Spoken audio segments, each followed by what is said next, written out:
There we go. That was the first time that's ever happened, in all honesty. Usually I hit the button, it's right there. Welcome back. I want to say thank you first to John, the other John Cox. Today we have a fun little interview. You can check it out. If you, by all means, like this, subscribe, and be part of the family. Also, check out John's YouTube page. He's on Instagram. He's on Facebook. But more importantly, he's got a few sponsors that we need to mention right off the bat. Cash and Rods. Is it Bucks Island? Yeah, Bucks Island. 2K okay. Jigs. Mike Bell Chevy, Yamaha, Cox Plumbing, and Barnes Store.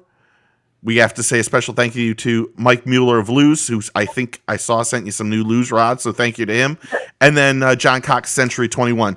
He is joining the NPFL this year. He's been a professional tournament fisherman for several years. His name is John Cox. He's not the one that lives right around the corner from us. This is the other John Cox. And I love the YouTube name. Thank you for the time and good morning. How are you, man? I'm doing great. How are you, Steve? I'm doing great. Thank you for the time again. You're already getting people saying hello, so everyone says hello. Jeff Hammer and Mark says good morning from Missouri. So they both say hello. How long? Tell me, and people that don't know you. How did you get introduced into the outdoors? Oh, the outdoors from an early age. My grandfather got me fishing off the banks of local lakes down in South Georgia when I was 3 or 4 years old. It was just something he and I always did together. Now, you're joining the new NPFL. Before that, how long have you been professional fishing? Like I saw you won one last year in the Costa or one of those tournaments. Didn't I see that? No, I never had a win. Okay. I kind of dabbled in the Costas. I did 1 year in 2015, and of course that was just stage shock. You know, when you get up to that level and travel to those lakes you've never seen before. Before that, I'd always just fish club level and local and regional stuff. But I guess it was 2019.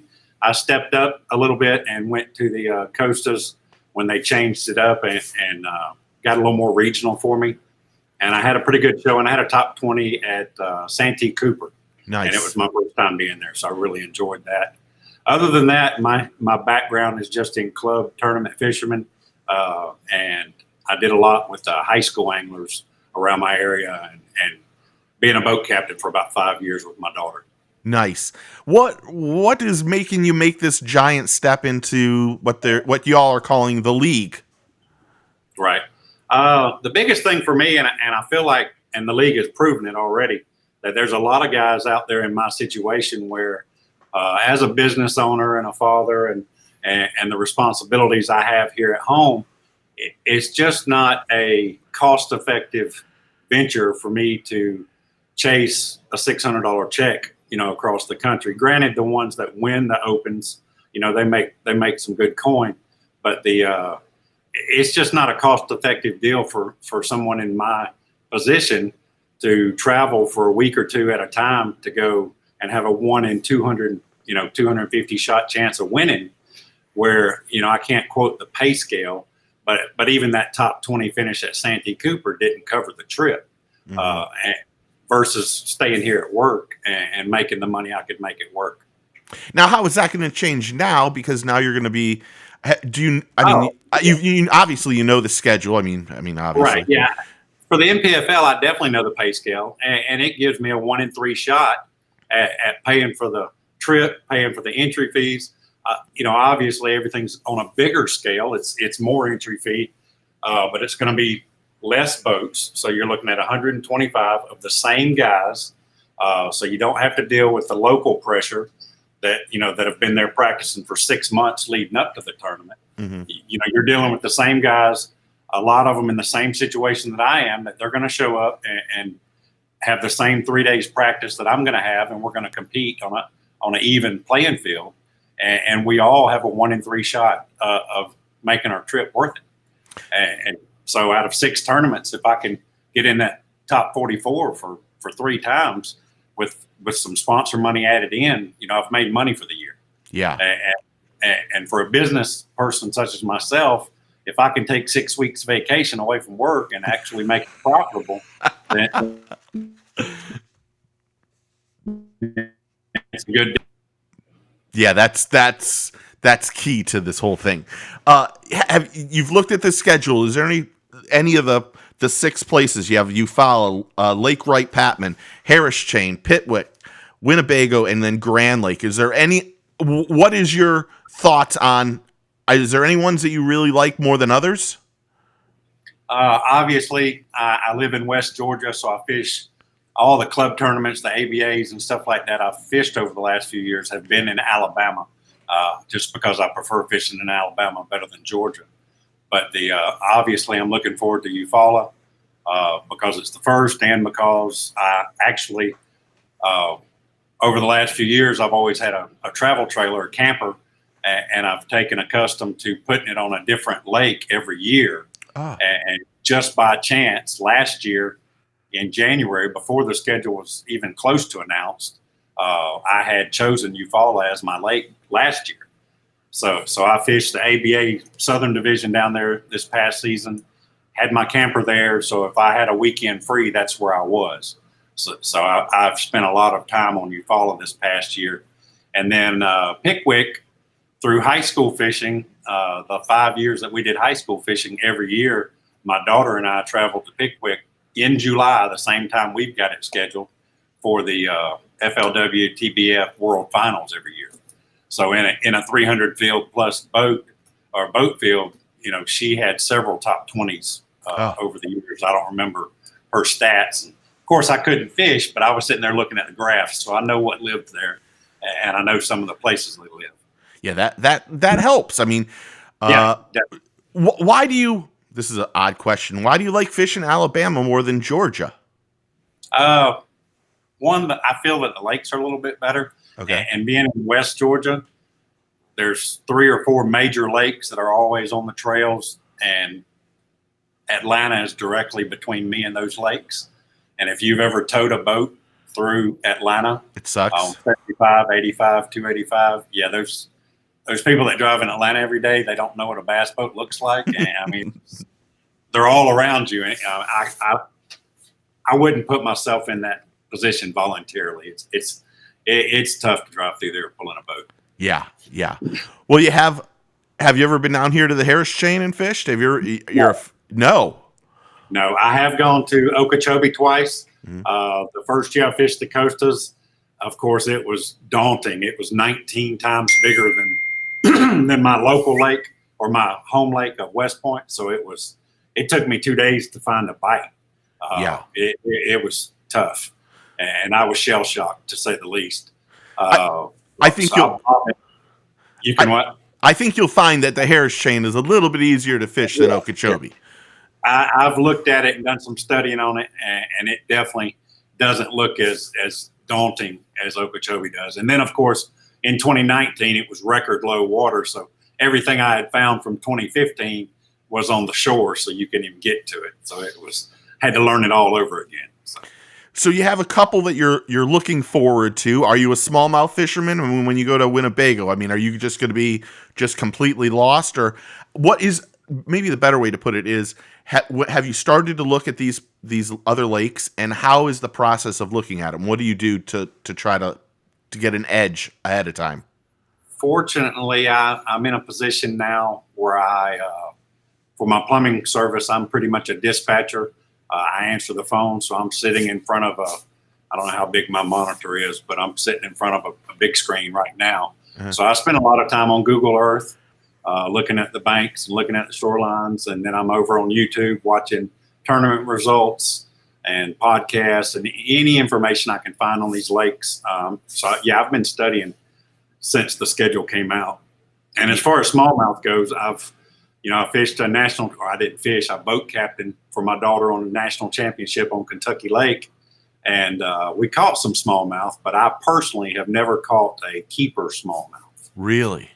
Yeah. But to speak on if I would be lost, I don't think anybody can be lost these days with the electronics we have. So yeah. I won't be lost. Are you full boarding the boat, all electronics, the live scopes or the front forward scopes? Are you doing all of that?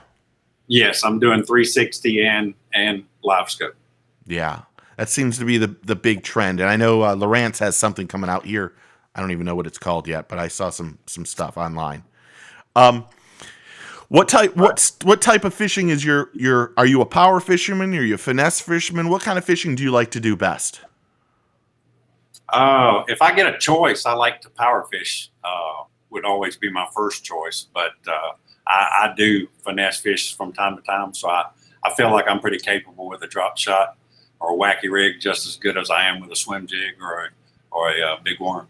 Yeah, I think that's going to be the if you have what I think makes a complete angler is if you're able to do all of that stuff. Because me personally, I can't do a drop shot at all. I mean, I've tried it. I'm not saying that there's anything wrong with it. I mean, but I think our lakes here in Florida are just too shallow for it, to be honest. Right. Yeah. You don't really get to practice it, but I've spent some time on Hartwell a lot and some of the deeper, clearer lakes, and I enjoy the finesse techniques. Yeah.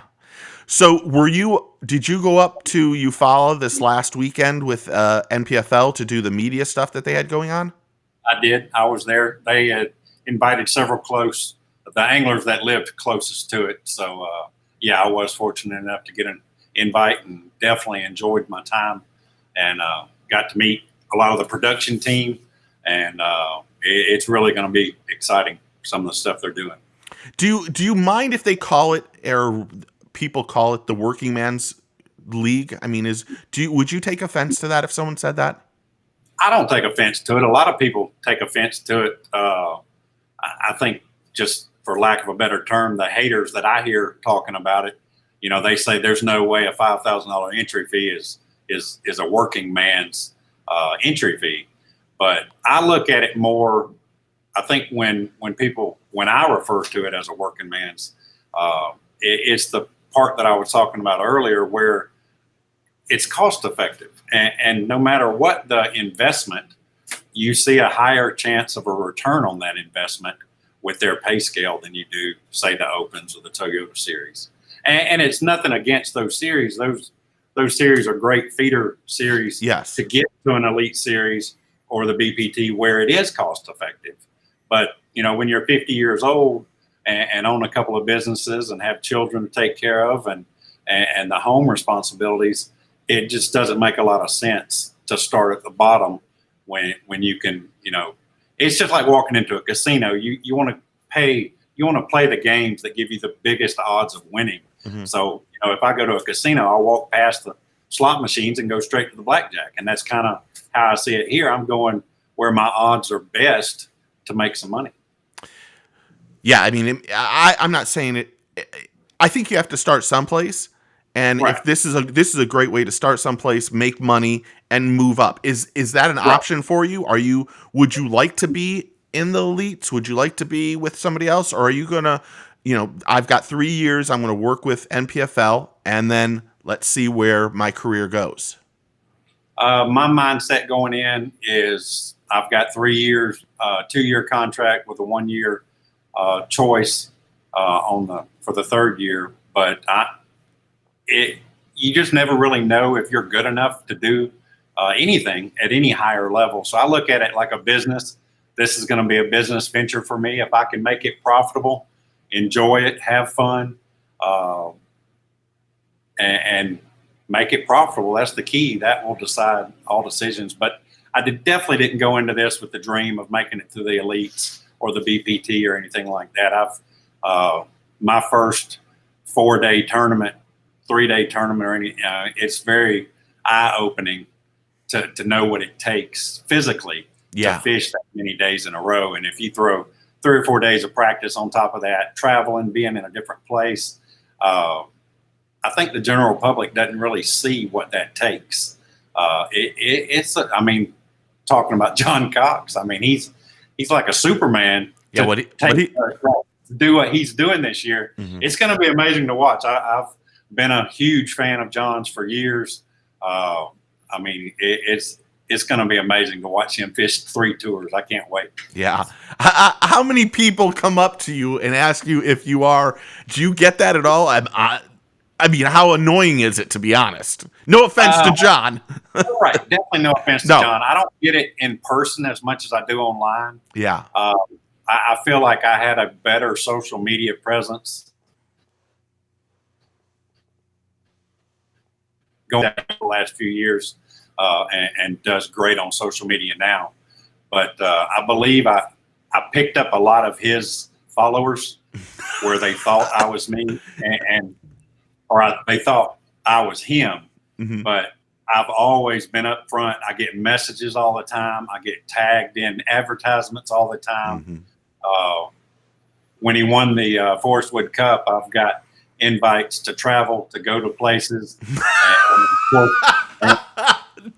And that's when I first... You should have taken him up on him. They would have never known. That's what a lot of people said, but I couldn't do that to him or to them. But that's when I reached out to him and got his contact info, and we've talked after that. But I have forwarded him a number of interviews, and I don't remember what happened a few years ago. He was in a boating accident or something. Yeah. But my phone was blowing up that day too. It's just anytime he does something, I know about it. So it's like once I start getting the notifications, I have to go online and see what's going on. Because it's amazing to me how people can be fans and follow someone. And what's he known for? He's known for a Crestliner boat. And I've never owned an aluminum boat other than, when I was a kid. Yeah. But if you look on my fishing page or anything, there's fiberglass boats everywhere. Yeah. And I don't know how the confusion still happens, but it does. Oh, it's just there's so many people that talk about doing research and doing this and that. And then when it comes time to actually have some knowledge about a person or something else, there really is, they've done no research. It's just, they're flying by the seat of their pants or however that is. They're just scooting by as much as possible. You talked about your family. How old is your daughter? My daughter's 20. You got me puzzled now. Uh-oh. She's 20 or 21. Okay, hopefully she doesn't watch this. But how does she still fish? It sounded like she's a really accomplished angler. She is definitely an accomplished angler. She received a fishing scholarship for Bryan College, and it just didn't pan out. And I don't know that the fishing wasn't for her, but the school wasn't for her.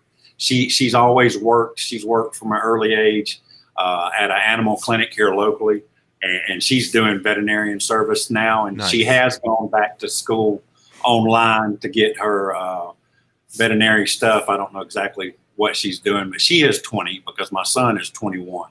Okay. But her fiance this is another side story. You probably don't even know this, but her fiance is her name is Taylor COX, and her fiance is Chase Canute, whose dad is Chris Canute, and he will be my travel partner this season. But Chase Canute was Alabama High School Nation state champion like 4 years in a row. Wow. So he still fishes heavily, and she can't help but be involved in it. So she's been around bass fishing pretty much her whole life. So she'll get back into it one day, I'm sure. Is having Chase as a partner, a travel mate, how is that going to help you? That's going to I guess that's going to save you cost on hotels and stuff like that. Yeah, Chris is actually my travel partner. Oh, Chris, sorry. Chase is the son. But yeah, me and Chris met through high school fishing. As a matter of fact, fishing the regional tournaments and the Bass Opens and such. And his other son fished alongside the same time Taylor did. Chase was a little bit older, but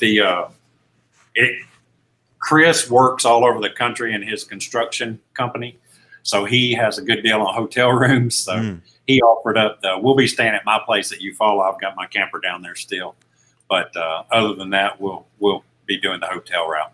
Yeah, sounds like you've got it all you kind of know the gist. You're planning it out properly. I mean, this is a big endeavor to take on to start off with.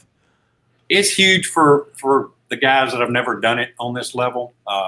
It's going to be interesting. We've got our local sponsors, and I've got a couple national sponsors that you named, and they've supported me for 6-7 years now doing the regional stuff and the high school stuff. So I'm looking forward to the opportunity to step up my sponsorship game and bring more coverage to them. and help get the word out on that and build those businesses also. Has it been a challenge to get new sponsors this year? I mean, there's been so many. We've heard everybody talk about all the changes in boats and other things like that. But as a personally, when you go out there and start telling a potential sponsor, this is what I'm doing, is it real tough to get sponsors? I think this year as a whole was tough on every league. Going in before COVID, I originally got the invite back in October, November of 2019. Mm-hmm. So that was pre-COVID. And I thought my biggest struggle was going to be introducing sponsors to this league, being that it was new. But I think COVID took hold and it pretty much closed the doors on a lot of people before they ever got their foot in the door. Mm-hmm. But luckily, unfortunately, I've had a long time relationship with these companies before, so they all stepped up and stayed on board with me. So I did have a couple of big title ship sponsors in the works with some different companies, big national companies, and those did fall through more so to COVID than to the league. Yeah, I imagine it's going to be. I mean, there's so many slices of pie you can have. Is the whole thing. From a business standpoint, you can't help but, now, of course, fishing companies aside, because we all know of the record years they've had. Yeah. But looking at it from a business, when the future is uncertain, my business included, when the future is uncertain, you tend to circle the wagons and kind of, kill any unnecessary spending. So I don't blame anybody for that. Yeah. Well, I think you've got it all hammered down. I mean, if you could change your name, that would be another thing. But I mean, you're still going to do really good either way you look at it. I'm older than him, so I'm not changing my name. Look, we need to let's just come out now. You and John, mano y mano, on the water one day, and let's see who gets to keep their name. I would love to do that, but it can't be in Florida. It can't be in his backyard either. Right, it can't be in his backyard, and but I don't know about keeping the name. Those stakes are a little too high. Right. Yeah. My son's name is John Cox too, so I kind of like my name. Right. There's actually I'm 5th generation John Cox. The only thing that changed was the middle name. Oh. Well, you have seniority. You've been grandfathered in then. Right. Exactly. I'll text John later on and say you're changing your name. Right. I wouldn't go that far. I actually, you want to know what's funny? I talked to him the other day. I saw him on Duncan's podcast and heard the news from Crestliner, and I thought to myself, this can't be. Who in their right mind would remotely think that they can fish all the 3 leagues? John, that dude. Yeah, and then I called him and I said, "Do you ever want to see your wife? I mean, you're never gonna. You just got married. You'll never see her." Right. Speaking of family, well, you have a buddy that's going to be fishing with you. Is there any chance of the wife going with you to the tournaments? She'll be at some. I don't know that she would. She's got a 10-year-old son, so okay. I've got a new stepson. I just got married a few months ago myself. Congratulations! Right. So with a 10-year-old, he's got to be in school. So some of the ones maybe after the school, she works full time also. So she's an office manager for another company. So she's pretty vital at her position. And her boss is actually the one that introduced us. So I don't think he would take kindly if I started requesting her time off to travel with me on the fishing tour. There was a question from Mark Tomlinson. It says, what's your favorite old school go-to lure when all else fails? I don't really have a name brand, but just a Texas rig big worm. That's about as old school as you can get. Yeah, you can't beat a worm, especially down here. Right. And that's all. Right. That's all it is. Okay, well, I want to say thank you. I just got an email from. I have a 10-year-old too that is a swimmer, and an email just popped up. Hey, I did. Taylor did that too. So I spent many a time in a hot. There's a swim meets. Swim meets are probably part of the reason I started the high school fishing team, just to where I could join in and not have to sit in the bleachers for 12 hours. Yes, swimming is tough on parents. They are brutal. Brutal, especially in this. It- Well, you're going to find out, honestly, you're going to find out brutal when you get down here for the Harris chain in June, or is it? Yeah, June. You have not, and you are going to have I think you're going to have a good, it's going to be a decent tournament for y'all, but it is going to be stupid hot, like ball sweat hot. It is bad. But, I mean, well, that's why I'm trying to lose some weight now where ball sweat hot doesn't affect me quite as bad as it does now. So actually, one of your friends that is in the league, Jeff Fritz, is watching right now. yeah. I'm gonna spend a day with him on the boat when you guys get down here to Harris Chain. So Cool. it should be a lot of fun. I think I'm going to Eufaula. If I do make it to Eufaula, I would love to do an interview live on the camera, and we'll post it on the YouTube channel. Speaking of that, you need to introduce me to Keith, because I figure Keith and I need to be friends. Where in case he's missing a John Cox, we can hang out. So. To be honest, Keith getting that last win to make that classic was absolutely ridiculous, because I talked to him the week before, and he wasn't really in that. Well, I don't want to say he wasn't in that zone. He was like, yeah, I think I'm going to do good. And he was kind of, one of the things I hate, don't take this wrong, one of the things I hate about tournament anglers, they're always hiding something from the media. Like I'm going to go out there and now jump into your spot or use the lures that you're using. We're not hiding it from you, but if you tell the world, trust me, the other anglers are watching. I do know that. This is how we get, that's what I talked about before, studying. I study all tournament results, every podcast, every interview, everything I can, anytime you can get those nuggets from other people, it's, if they put it out there on social media, it's worldwide. So anybody, Jeff mentioned no information, if it's public, it's information. So the more you can get, the better off you are sometimes. So true story. So I've done radio and interview for 10 or 12 years. I think it might be even over 12 years at this point in time. COVID changed everything for us, and now I'm doing the podcast and stuff like that. But it might have been nine years ago. For like 4 consecutive years, I won the media day tournament for the Crappie Masters here in Central Florida. Mm-hmm. I go out one year, and this guy, as soon as I get on the boat, I'm like, well, what are we going to use? I'm trying to ask all these questions. This guy doesn't talk to me at all. He's like got a zipper over his mouth. He's like, look, last year I took a media person out fishing with me. They went on the radio the next day or online, told everything. I get to my spot, and there's 5 anglers there. Like, weekend anglers, weekend Joes just sitting there, and ruin the spot. He said, look, we're going someplace. I don't even know where the hell we're going. Spent the whole day. I caught 2 fish that day. Still won the tournament. I did the same thing. I saw a buddy of mine in a tackle store yesterday at Barn Store. And last year, I fished some divisional stuff at Eufaula in this time frame, February, March.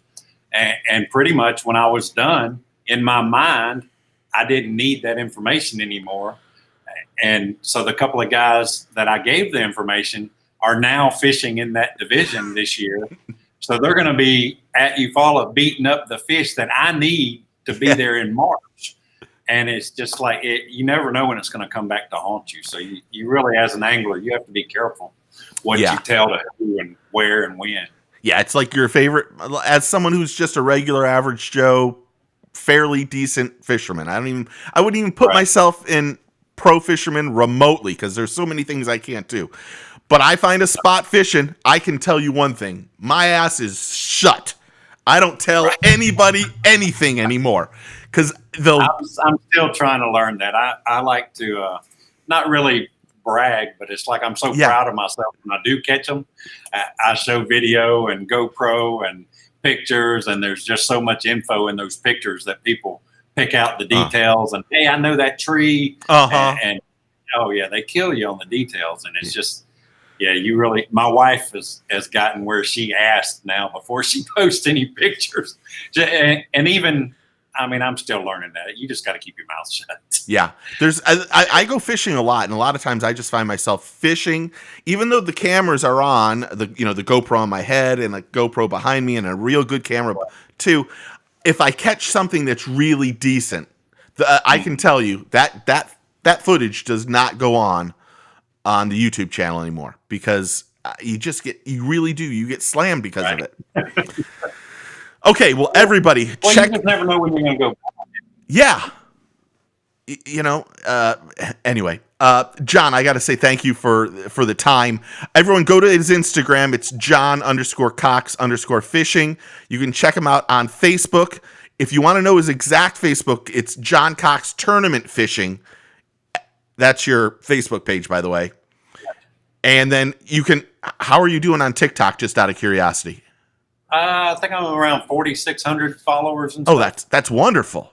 Yeah. I haven't broken quite through yet, but it's a learning experience. Oh, I'll be doing a lot more of it this year. Yeah, check him out on TikTok, John Cox Fishing. Go support him. He is a sponsor of Cash and Rods, Bucks Island, 2K Jigs. Special thanks to Luz, Mike Bell Chevy, Yamaha, Cox Plumbing, and John Cox Century 21, and the Barnes Store. Are you going to be doing YouTube, just out of curiosity? Yes. Yeah. Yeah. My YouTube channel. I have it. Right. Yeah. We actually did a lot of YouTube when my daughter was doing high school fishing. So even on my channel right now is mostly her videos, but we just got back into the YouTube deal. Going to start it up soon. But the new name is The Other John Cox Fishing. The greatest name of all time. I love that. The Other and then John Cox Fishing is the YouTube name now. Yes, I have it on the screen there. So go to YouTube and subscribe and be part of his team. But good luck this year. Hopefully we can keep in touch. And if there's something I can do to help you, by all means, please ask. I do graphics and other stuff. If there's something I can do, like I said, I'm here for you. But I like that you have a really good personality, and it seems like you're really comfortable in doing interviews like this, as bad as I am at this.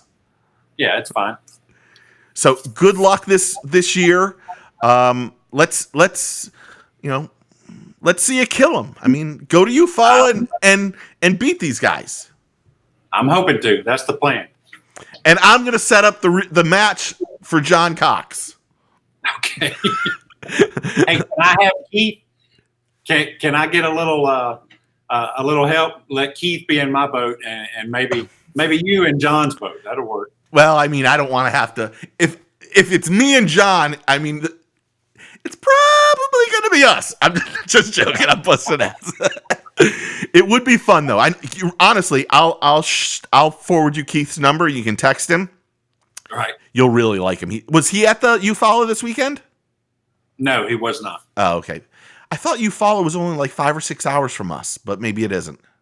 Well, I mean, it was still kind of. It was just a one-day deal. Yeah. We had some anglers in there on Saturday or some on Friday and some on Saturday. So it's just 2 hours for me. So and they had the big announcement. You have Luke Duncan and my boy Fat Cat doing the thing, and now David Dudley from MLF. Yeah. When I pulled up into the park, I saw David's truck and boat were there, and I was like, "Oh Lord, what are we doing now?" But so we found out a day or two before everyone else. But it was great to hang out with David and just kind of pick his brain some, and he seems like a great choice to add to the team. Yeah, unbelievable angler, unbelievable. I texted him. There's what goes my voice. I texted him yesterday. Congrats. Never heard back from him, so I don't know if I'm on the blacklist already. I don't even know. Well, he stays pretty busy from what I could gather. Yeah. Anyway, everyone go to Instagram, Facebook, TikTok, and YouTube. Subscribe and be part of John's team and family. And thank you very much for the time in the interview this morning, dude. Thank you, Steve. Okay, everyone. Hey, John, hang in there. I'm going to say goodbye, and then I'll just talk off. Everyone, make sure you go check out. Special thanks to Tackle Webs and Shimano, Yamaha, Engel, Costa, Daiichi, and Hook for being part of the podcast. And I'll put this on YouTube, and make sure you comment, like, and subscribe over there. Thanks, guys. We'll see you soon.